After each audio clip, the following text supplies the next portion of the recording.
Good morning from Wiesbaden, Germany. My name is Billy Reinstaller, and for this week's discussion post, I'll be discussing George M. Marsden's book, The Outrageous Idea of Christian Scholarship.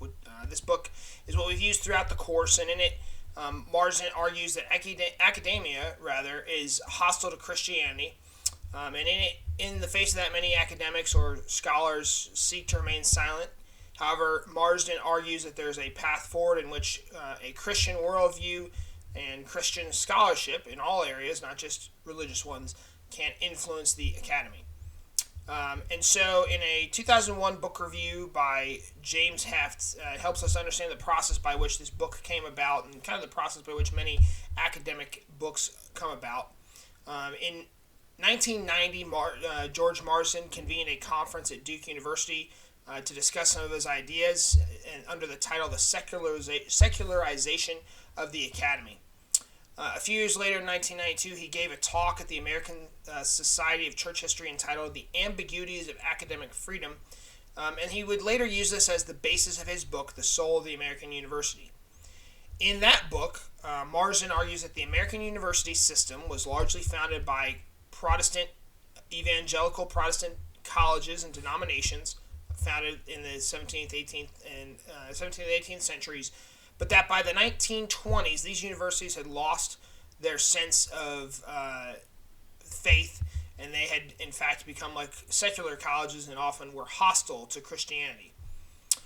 In the wake of his book, The Soul of the American University, critics of Marsden's argued that he did not clearly define what Christian scholarship was, and that term could not apply outside religion or theology or some other discrete Christian topic. It was well received. However, in his review, Charles, So in the wake of this, there was some debate about what Christian scholarship meant, and so in response to that, Marsden wrote the book that we use for our text, The Outrageous Idea of Christian Scholarship. It was generally well received. It did articulate a little more clearly what Christian scholarship was and how to respond to it. However, in a review by Charles Matthews, he noted that Marsden didn't explicitly define what Christian scholarship was, and so there were still some gaps there. Throughout the course, I found this book to be helpful in positing ways that Christians can use their faith and to influence their scholarship.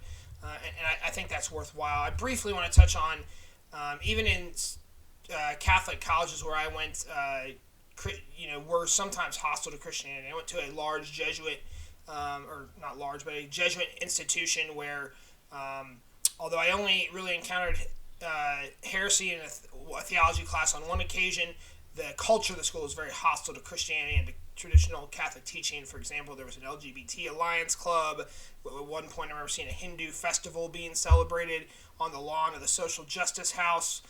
Just things that didn't make sense, and I frequently had to defend Catholic teaching against my friends, particularly when it came to sexual ethics, the belief that the sexual act or the marital act is only permissible between a sacramentally married man and woman, and that every instance of that act should be open to life.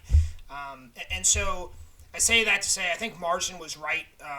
There's a need for Christian scholarship in schools, whether nominally Christian or Catholic or secular, and that we are all called, as Romans 12:2 says, to not be conformed to this world, but be reformed in the newness of your mind, that you may prove what is the good, and the acceptable, and the perfect will of God. Thank you.